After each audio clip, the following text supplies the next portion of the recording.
with the champ, Ashleigh.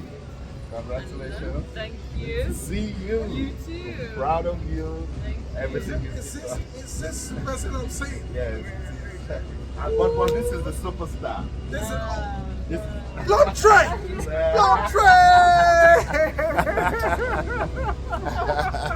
so you see, I'm so proud of you. Where's the gold? star. Where's the gold medal? My dad wanted you up. Your dad? Yeah. Yeah. I'm so proud of your dad. I'm proud of you too. Thank you. Honestly, he's done so well. You would have gone to play elsewhere, but then I hope you capture me.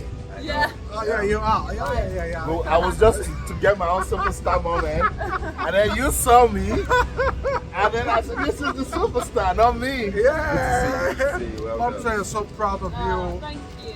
That's lovely. You've done so well. Thanks for celebrating Nigerians. For choosing to play for Nigeria. That's a good. Thank you. So that was a good bump. Let's get back to our video. Yeah. All right, Thank cheers, you. man. Cheers. All right, Thank thanks. you. Ashleigh, I do not know what to say, but we're so proud of you. You saw a proud I Nigerian too. know. Just appreciating you randomly. Yeah. And I just hope that you keep winning with the team. We'll have more conversations inside.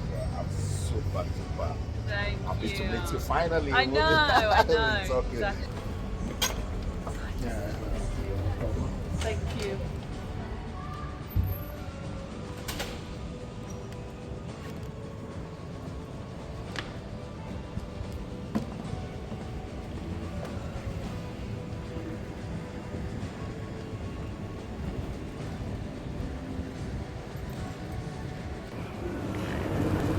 Ashleigh Plumptre, it's good to have you here with me. Congratulations once again on your victory. Ashleigh, do you want to run me through your experience in Morocco?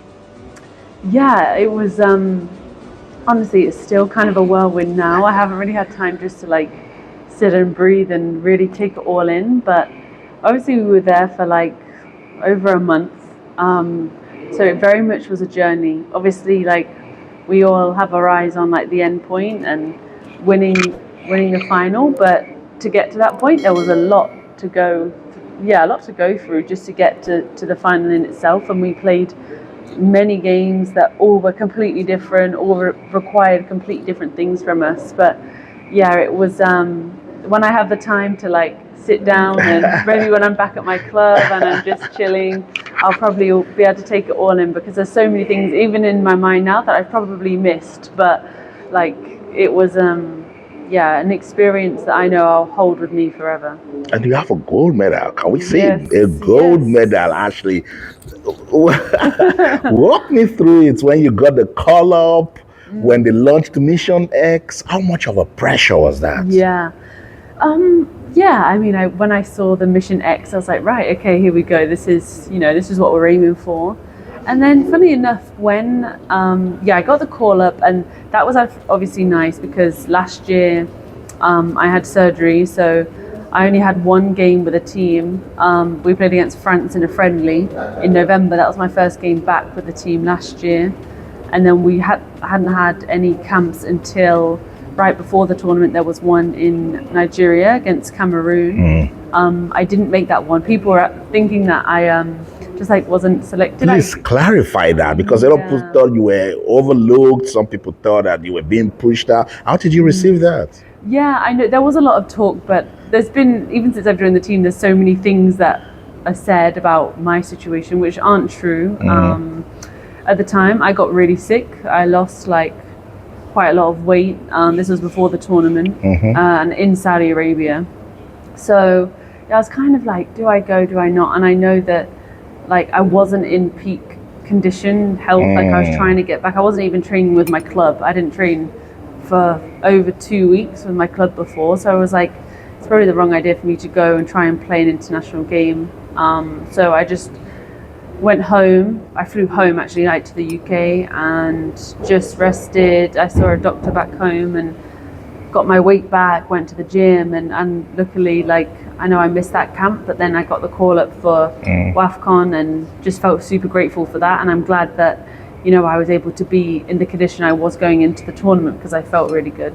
Now let's go back to that pressure talk.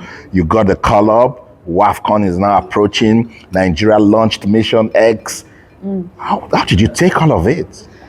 Yeah, obviously, like on like social media and stuff, it was very, and everybody was had really high expectations of us. This was before the tournament, and rightly so. I mean, we are the most successful team in Africa, but I think like getting those like 10 titles was a big thing. Obviously, Mission X became like the mantra and the snap line, I guess. But when we went into the tournament, we knew we had all this pressure. But I think, and I put this down to the players, like we're not even like, we're not overconfident, but we have this like trust in our ability. We know what we can do and what we can produce.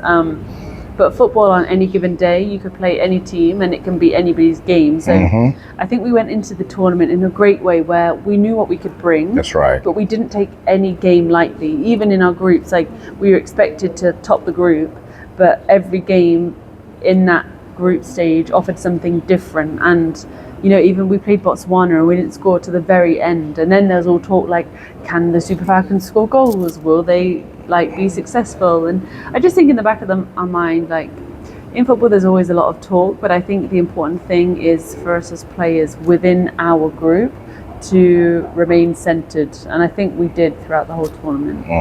Which of the games, walk me through the games, which was the most difficult? Do you know what? It's really hard to pick like one game that was the most difficult. I think Botswana was the first like real wake up call. That was hard because When the goal went, I saw the way you went to the floor. You were like, because you couldn't understand how Botswana pushed you guys all the way. Yeah, no, they are a very resilient team. They had a game plan, and I know that, you know, sometimes when you play teams that just sit off and are really defensive, I mean, it was hard for us because it was hard to break them down. They were so resilient at knowing like, okay, this is what we'll do and we'll stick at it for the 90 minutes. So yeah, to be able to, but it helped us in a way because it taught us that we need to be better at breaking down a low block. And then for us to still have that determination to still get a goal at the very end of the game, I think that's something that we pride ourselves on. I mean, in the tournament, we got a lot of our goals at like going into half time or at the end of the game, and I think when other teams are getting tired, that's kind of when we come alive. And the same happened in the final against Morocco. Morocco had a very good first half, but even I'd say at the start of the second half, you could see there was a bit of fatigue in them, and we kind of capitalized on that, and that's when we started to get our momentum again. Fantastic. The game against South Africa, how gutted were you, Osinachi, or Ali, and the defense line that you considered a goal? Yeah. Oh, yeah. No. Obviously, we pride ourselves on clean sheets. Even as a team as a whole, we said that we wanted as many clean sheets as possible. But yeah, to concede, obviously, I think we limited them to any like real dangerous chances. So for them to get a penalty was a bit of a shame, but we still were happy that like we weren't conceding goals from open play. So yeah. I know. Was that a difficult game? South Africa is always difficult, I'll be honest. They're a very, very technical side. I think they had some really good parts of the game. In terms of like their build-up play and everything, I think they made it hard for us. I respect that team a lot because I know how good they are as individuals, but also how they play with each other as a team. Every time we've played them, it's been difficult. I mean, we beat them to qualify for the Olympics. And obviously, I feel like they wanted that almost like revenge. So even though it's not necessarily a rivalry, it is. And then the last WAFCON, they beat us in our first game in the group. So yeah, it's always like here and there with them. I see. So South Africa got out of the way, and it's Morocco again. And it was Morocco at the last edition that was so tough. They used the lasers. Yeah. I thought at some point too, people questioned the officiating. Did you girls have it at the back of your mind that this is going to be beyond a football match? Yeah, I think for the ones that were at WAFCON in Morocco, the last tournament, we know how it is playing Morocco. I mean, the environment last time was very, very hostile, I'd say. Yeah. I mean, there were so many. I think there was like 40,000 fans, and the majority of them are obviously Moroccan. Yeah. So yeah, some of us have had that experience, and we knew that game when we got 2 red cards was just chaos. But going into this game, I think some of us were saying like it didn't feel necessarily as hostile. I think the stadium was a bit smaller and the fans were a bit further away from the field, so in a way that kind of helps us. But I think we like to be the quote unquote underdog, or to be the one that's played against. I think But there would have been pressure on the Super Falcons, 9-time African champions, going for a record 10th, and Morocco is standing in the way Morocco is looking for a first title, and they are the hosts. Right, exactly. And we feel that we knew how much Morocco wanted this. I mean, that's their second final in a row where they've lost, so we know, especially in their home country, like everybody would want to win in their home country, their first major tournament. So yeah, we knew that. I mean, like the game obviously showed like there was so many, even though the game ended 3-2, that's chaos as it is, but just obviously like there was a penalty for us, there was a penalty for them that then got called back. Yeah, it was definitely a final full of everything, but that's kind of what you expect in big tournaments. I know. I'll come back to that game. Let's go a bit of lifestyle. I see your pin, UK and Nigeria. Yeah. So how much of a Nigerian are you, Ashleigh? Well, since joining the team, I've realized how much, I've always said to people, like how much of myself that I probably didn't necessarily I was able to categorize before, like differences in myself that I felt, but like made me feel a bit different from some of the people I was around growing up here in the UK.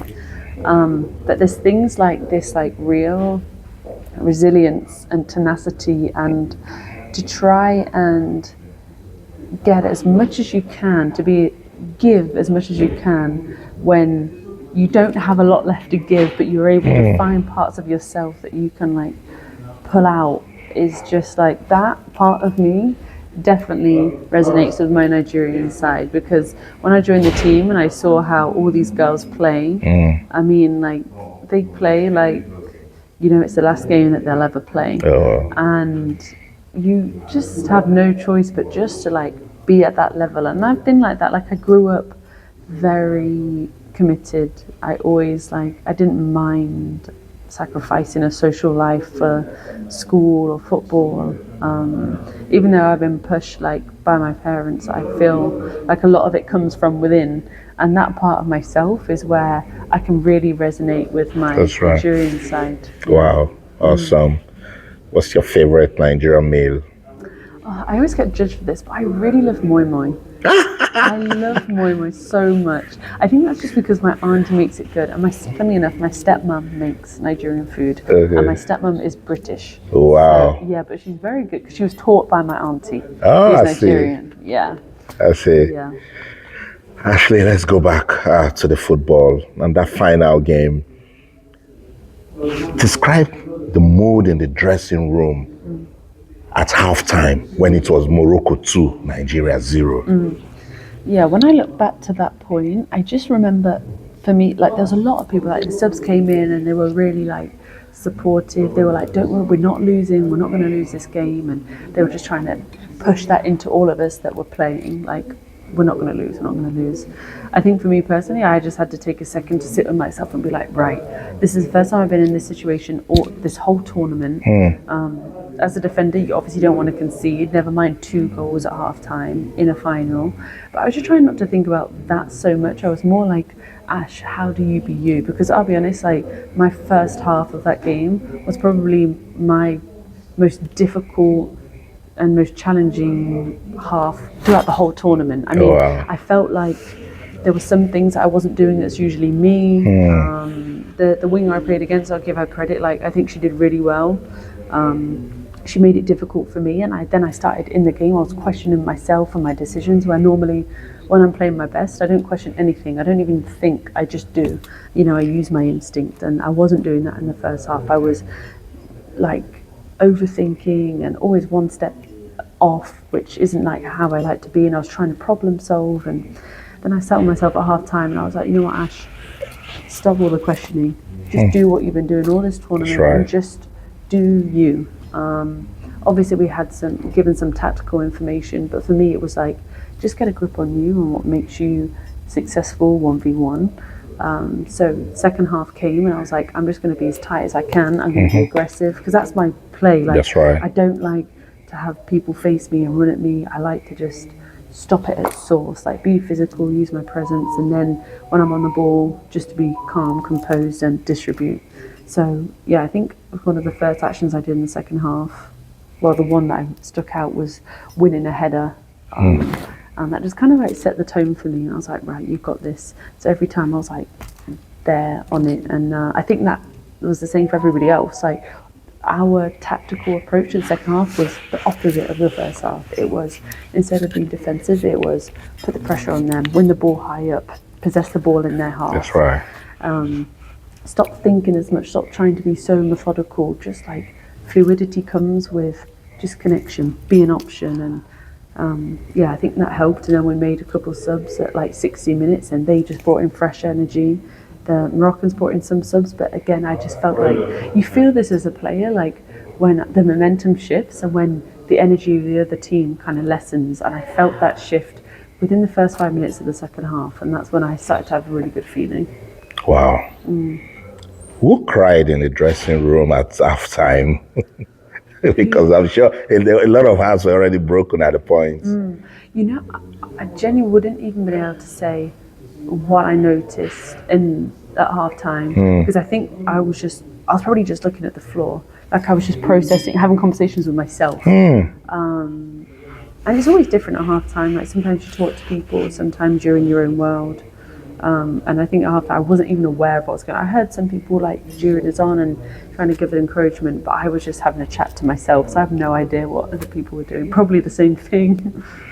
So there was a self-charge that you cannot just let it slip. Yeah. And at that moment, did anything change? Yeah, I think like we always do a bit of a huddle before we come out, and in the second half we were just like, let's go at them. And all of us, when everybody is on the same page and has that mentality, it just has a knock-on effect. Like as soon as we were aggressive, I think it put Morocco under pressure. When we could win the ball in their half and stop possessing so deep and not know how to break them down, it was like we were connecting passes. People were like, Esther started doing like some of the things that we know her to do, like how she can hold the ball up, how she can make things happen out of nowhere. I think Jo Echegini, she does the same thing. She came on as a sub and started to like make things tick. I mean, I know Rinsola Babajida, when she came on, her first action was she was bodying a girl to the floor. I mean, like all of that has its, pros and it has an impact on everyone else. Wow. Yeah. Wow. As you got into this team and you're almost becoming the favorite, the fans' favorite amongst your teammates, I hear them call you Oyibo. And Chiama Kanadozie sings for you. Do you know the song? Yeah, a little bit. What does she say? Something like, we won't have another one. Oh, sorry about Oyibo. Now we will be this, we don't get another one. Yeah. How much do you love this team? Honestly, we all are like completely different as people, but we all just have this same deep desire to like bring something good to our team, to one another, to the country. Like sometimes people do say this, like when you go through challenges together, it makes when you do win, the euphoria even more. Like, I mean, going to see the president when we won, like just seeing, for me, like when he like congratulated us, and I could see how happy the girls were and how some of these gifts are like life-changing, when I just like looked at the girls and saw how happy they were, it made me emotional to know like how much this impacts the sisters I've been around, like we are all just one. And we say this, we emphasize that when we're away, like nobody's more important than one another. Obviously some people, we have the likes of Asisa Oshawala, who's been on the team for forever, 6-time African champion, but she's still part of the collective. And she's like, to be honest, when we used to speak about half time, I remember her coming to me, and I can't remember who else. She was trying to give us a bit of tactical information. You could see like how passionate she was about getting something out of the game. I mean, at this point, she wasn't even on the field, but like that Leadership. passion, yeah, and that's like, you know, that's who we are. We're just there to help one another out, and because ultimately, like when the team wins, we all win, and that's how. Obviously, I'm speaking on behalf of everybody here, but I do feel like that's how all the girls feel when we're playing. Wow, I want to see that medal again. What does this mean for the girl child in Africa? Yeah, I mean, every young girl, especially in Nigeria, that wants to play football at the highest level, like they dream of being able to do this, you know. And I think, like for some people, it could feel, you know, so far away, and for some people, you know, when we're there and we're interacting with them when we've just won, it's like it's in touching distance. Like I was able to go to some schools and they were holding it, you know, so when you can feel like you're that close, I mean, it definitely, I can imagine how it must feel for a young girl to see that and be like, you know, that could be me. That's right. I mean, yeah, it's everybody has their own journey, and to think that when I started football and I was playing in the UK, didn't think at all I'd be representing Nigeria, and now to be here, it's honestly to be like a winner. I feel like in life there's very few occasions for most people where you feel like you've won something. Well, not only just won something, but you've won something with meaning. And I've won a couple of things in my football career and in my life, and my dad's super proud of it because he's got everything plastered on our wall in our house. But like for me, I've always wanted to win something that's had deep meaning for me. So for me, this means now, like just as I said to you before, like it's not all set in. It's set in now as I'm talking about it. Like this win is a truthful, soulful, a deep meaning win for me, because it's the journey that's took me to this point, and the fact that I can be successful based on the journey that I've gone on, that nobody expected me to go on. And you know, I had a lot of critics at one point, but yeah, this has a lot of meaning, and this always will have a lot of meaning, this medal for me. That's right. Beyond football. Does it raise any form of regret from not representing England? No, I remember saying at one point, like, because my football journey goes beyond football, I really do. I resonate with both of these flags. I really do. But I've got to experience both. And honestly, that is just like, that symbolises me, because I am both. So I'm at a point in my life now where, you know, stepping into this side of my heritage has just uncovered the part that I never was able to really touch and feel and really, you know, harness. So now, like, where I'm at, that the journey with the national team with Nigeria is exactly where I'm meant to be. That's how I say it. It's just where I'm meant to be. So it's destiny fulfilled. Wow. Ash, I look at what you ladies achieved with Mission X, and I tell you, so inspiring. Was that part of the reason why you cried? Yeah. You know, I think I haven't said this on an interview yet, but when I was tearful after the game ended, I fell to my knees. God, it's crazy just thinking about it now, but even when, you know, we did the trophy lift, it's not, for me, that was never the dream. I was never like a girl that pictured like lifting a trophy, you know. It wasn't that. I mean, I didn't even get a picture with the trophy on the field after the game. It was like, I was emotional to think of, like, the journey started really in 2020, and that's 2 years before I even made my debut for the team. So that journey has been like listening to myself, making decisions that I guess a lot of people wouldn't do, not understand. I had a lot of people who would never understand me, and I've had to get comfortable with being misunderstood, to again, really harness the journey of myself, but also my family and what they've endured, to go on camps and feel a lot of physical pain. Like, I was playing, most of my career with the national team has been in physical pain to the point where I'm pushing through when I should be having a surgery. Then I have a surgery and I come back, and just like, it's been a lot. Even then, there's everything to do with being on the team, like what we're trying to fight for, what we hope the future to look like for the team, the next generation, for this girl child that we keep speaking about. Like, that is all encompassed into that trophy, and I just hope that, like, it's not the end goal. Like, for some people that is the end goal. That was like, for me, like, when I fell to the floor, it's like a reminder of why I started, but now where do we have to go? It's like, it was like the end and the beginning at the same time, you know. So it was like the end of a chapter of, like, in a way, the end of, like, I'm finally able to achieve, I've always said, a meaningful win. Like, I've achieved that now, but now it's the next part, the beginning of, like, the whole reason why I started. Like, it takes a long time to establish yourself on the team. Like, I do feel working on the team, and I did from the beginning, but like, I feel this support from the fans and everyone more than, you know, I ever have now.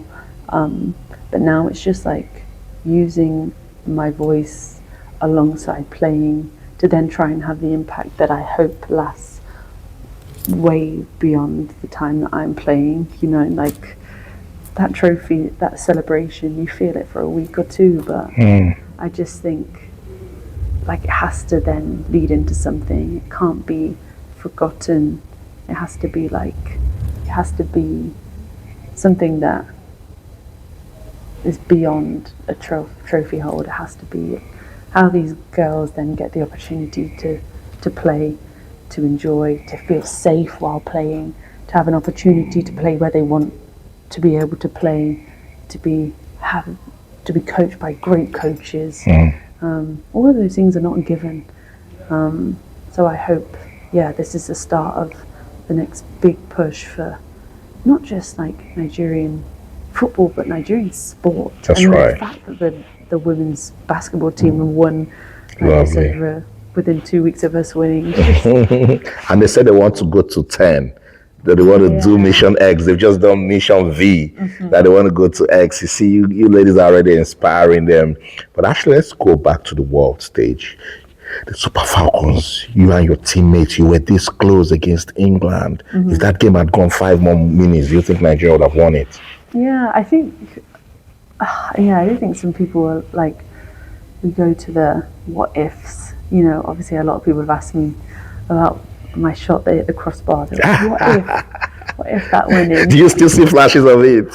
Yeah, sometimes. But I've always had this feeling, because every time I play for the national team and I've had an opportunity to score, it's always been like, it's never actually happened. And it goes to the crossbar. It happened against Zambia at the last Yeah, I've hit the crossbar numerous times for Nigeria. Stop aiming for it. Yeah. Just for the net. And then even we played Tunisia, our first game of WAFCON, and I scored, but they disallowed it because it wasn't a foul. But I've had this feeling that, like,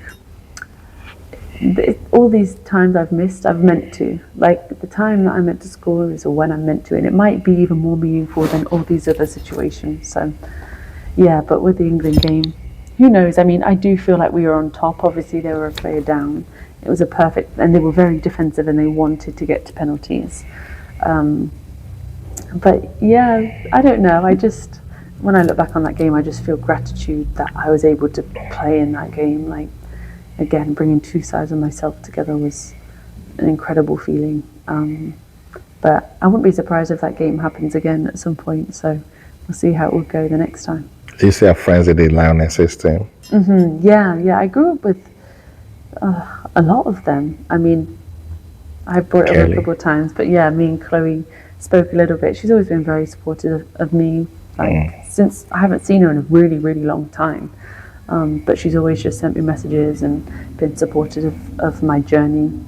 Even like when I went to Saudi Arabia, she was one of the very few that wished me luck, and I feel like a lot of people went very silent when I moved to Saudi. But she supported me from the beginning, and then throughout my journey, and then when we were at AFCON and she's at the Euros, we both just said like, okay, let's go ahead and win our respective tournaments, and funnily enough, we did. You did. And you've congratulated her? Yes. Did she do the same to you? Yeah. Who else do you talk to in the team, apart from Chloe?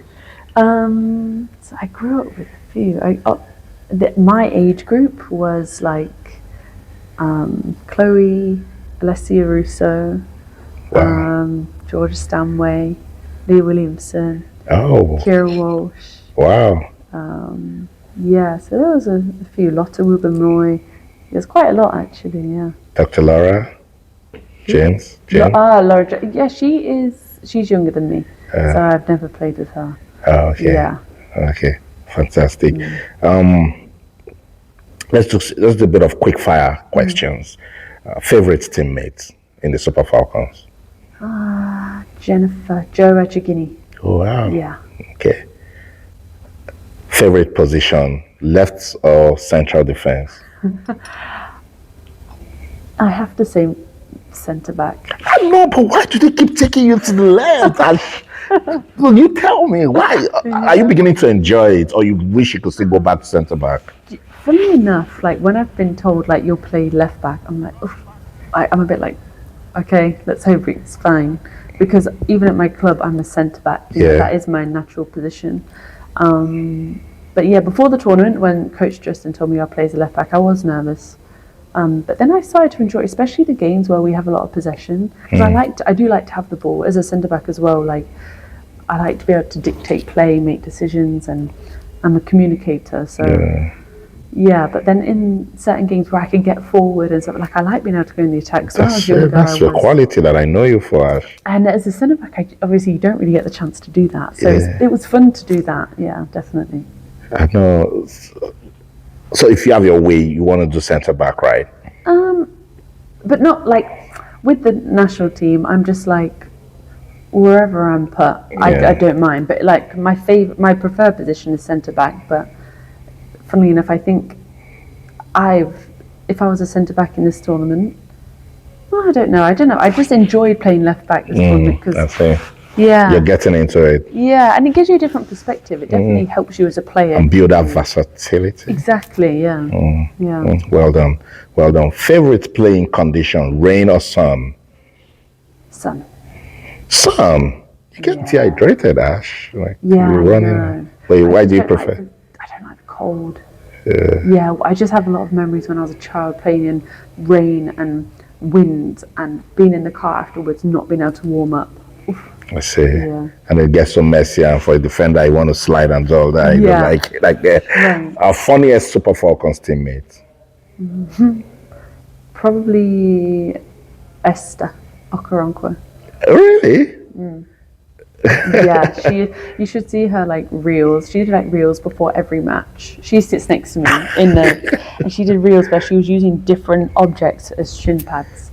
Yeah, so she was using she's posted them all on her Instagram, but she would use like mobile phones, or she used ramen or Uno cards or something crazy. She's just crazy. Yeah. Inspiring teammates.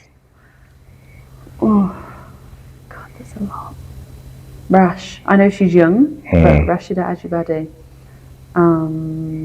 I think she's younger than me, but just how she holds herself, her values, what she puts herself through, she's inspiring for me. Wow. Let's talk about the football in Saudi Arabia. Is it competitive? It's definitely improving. I mean, since I joined, the league's got a lot better. You can only play 5 internationals on the field at one time, but every year, the level of internationals is improving. And even that, for us internationals to be around the Saudi girls, it's just accelerating their improvement as well. I mean, it's been hard. I mean, the last 2 seasons, my team as a club, we haven't got the results that we've wanted to, but that's kind of the reason that I joined is like it's a project. I very much love being a part of something. I always say this about playing for Nigeria, part of something that's bigger than myself. And I feel like that in Saudi. I mean, like I said, the level is improving. It still has some ways to go in terms of trying to challenge for some of the best leagues in the world. But it's just, for me, it's really fulfilling to see like what us as internationals, when we come over and we can learn from the Saudi girls in terms of, there's so many things beyond football that I can learn, but for them, like to see their improvement and how they're willing to push themselves beyond boundaries that they've not necessarily done before is super fulfilling. So when I talk about wins that mean something, if I end up winning something with my club at Ittihad in Saudi, it would be super meaningful, just like this, like, because again I've been part of a journey. It's not just turning up, and winning. It's the amount that we go through as players and off the field to try and improve the professional standards, to improve some of the local players as internationals, how we can adapt. Like, it's challenging. I mean, I always say to players, I run more in Saudi than I did when I was in the Super League here, because I have a lot to do and there's more that's asked of me, but I like that.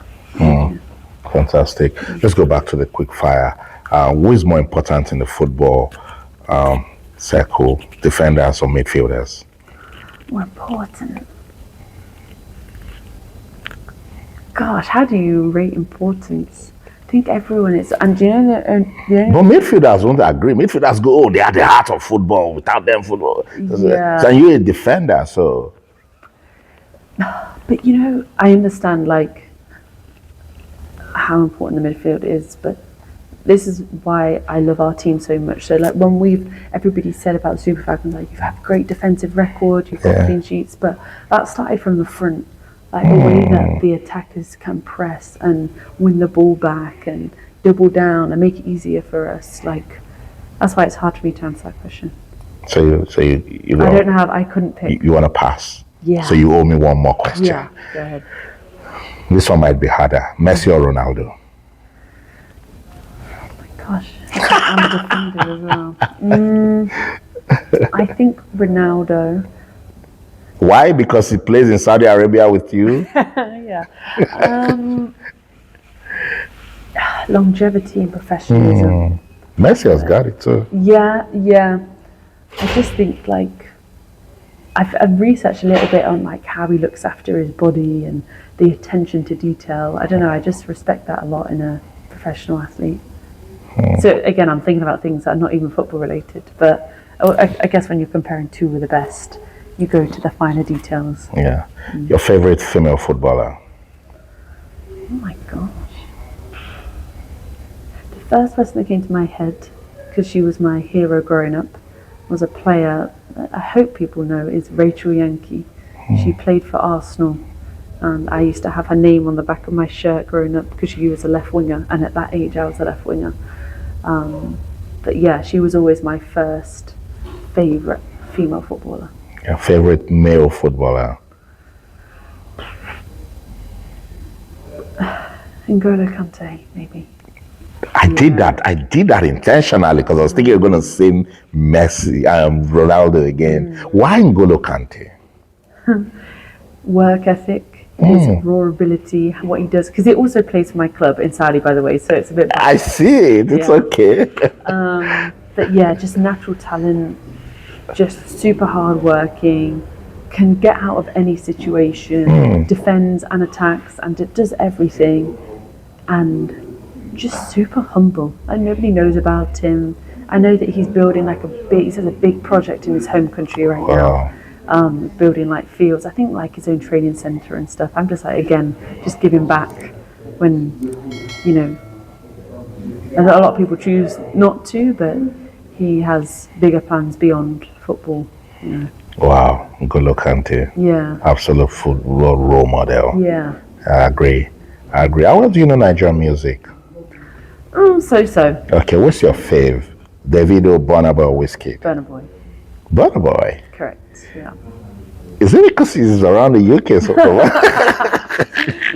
He's just always been my favourite. I mean, I have a teammate, Francisca Ortega, she plays at my club as well. She's like, in love with WizKid. I don't think she'll mind me saying that. So she's like hooked me on a few of his like good songs, but Burna Boy's always just been my favorite. I don't know why. Penalties or free kicks? Free kicks. Why are footballers scared of penalties? Yeah, it's true. Yeah. How important is coaching to winning in football? Really important. I mean, I guess as players, like, everybody has their own qualities, so you go on the field and you do what you're good at. But if you are set up in the right way, if you have like, these are all like the 1% in football, so structurally if you like are not in the best shape to be successful,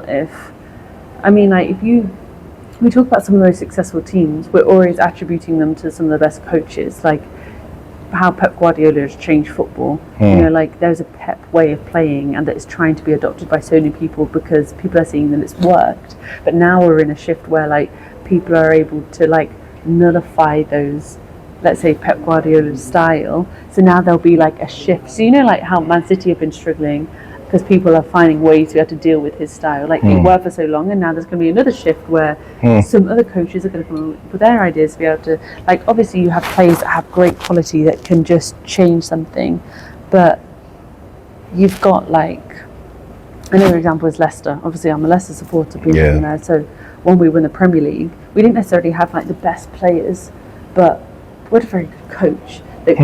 The coach suited the style of the players, and they brought a fatherly role. That's the other thing. Like when you have it's beyond football as well. Like in terms of tactical stuff, it's like if you get your players to believe in you and trust in you, and the players feel like the coach trusts you and believes in you, you can get out things and players that. But Ash, it's not all the time you players listen to the coach. Is it more of discretion on the field?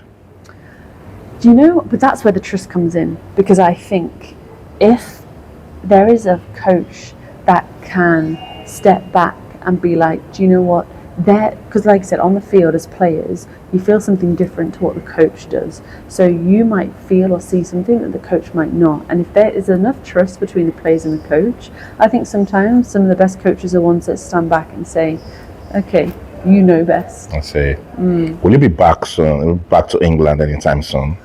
I hope so. I don't know when the next break is. I mean, I go back to my club. I mean, coming back to playing in England. Who knows? I mean, right now, I love that football gives me opportunity to travel and to live amongst completely different cultures. I mean, living in the Middle East, I never expected to be able to live there, never mind play there. So right now, I'm just enjoying being able to do that using football, you know. So I don't know. I don't have a draw to come back to England, I'll be honest, right now. We'll miss you. Come back though. Let's end this way. Tell us a bit of your Nigerian background. I know you're Yoruba. What's your Yoruba name? I actually don't have one. I mean, like, okay, as on the team, I was looking for Yoruba names. Okay. So my sister has a Nigerian name, but I don't. And I really liked, so some of the girls are calling me this now because I was looking through names, and I really like the name Monife. Monife means like, literally like, I love you in Yoruba. Oh, okay. Yeah. And I just thought it was very pretty. So some of the girls on the team. Who gave you that name? Me. I chose it. Yeah, I chose it. Okay. But then the girls were like, oh yeah, it's nice. So some of the girls call me Monife. Okay, okay, fantastic. Do you know a bit of Yoruba? You speak a bit. I only know some words. I'm trying to, do you know what? The last like couple of weeks before the end of my season, I was watching like YouTube videos, but just trying to learn phrases, you know, like ekale, ekaro, bawani. But I want to learn, like, it's very difficult. I've learned it's very difficult, even enunciating things. Like I was going through enunciating like ekaro, ekare. Like it's so hard for me to say some things, but I want to learn. I think it's important for me to learn some things. You think you might end up back home someday in any capacity? So.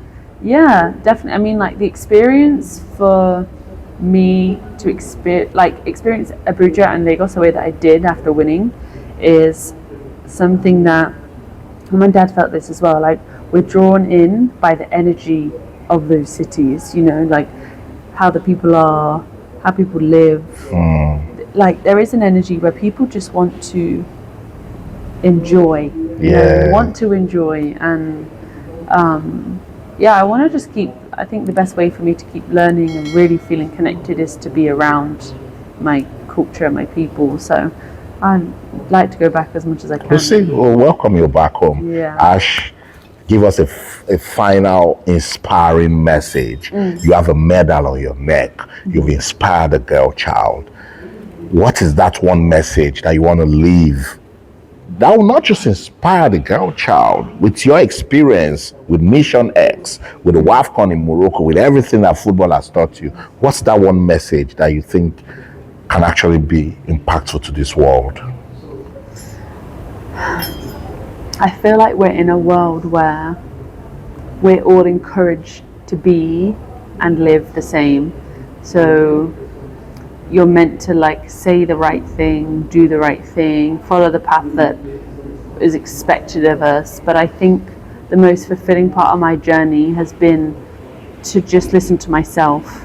I had this epiphany when I left university, and the words "be true" came in my mind, and I felt like I was going to do something with that. Like, I hope and someday I can form some kind of like foundation or something like that where I can give back in my own way. But be true for me just means like living a life where it's not going to be comfortable, but I'm just making decisions that feel right with me. And I think we all have a purpose and we all have intuition. So I think the more that you're able to like just like tune out outside noise and listen to your heart and soul, I think you'll always be on the right path. And that's how I feel, whether there's a good outcome, whether I've won a gold medal, whether I've not won a gold medal. Like I said, like we celebrate this now, but tangible things, they only last, and they give us emotions that last us a finite amount of time. But what I live with is like the decisions I've made and the interactions I've had with people that hopefully can leave a lasting impact. So yeah, I mean, I say inspirational message, I just hope it's a real message. It's just like listen to yourself and follow your own path and try to find comfort in that. And sometimes it's hard to, but try to. Thank you so much, Ash. Thank you. This was a fantastic conversation. I just want to wish you all the best with your footballing career. Thank you. Thank you. Thank you. Awesome. Thank you.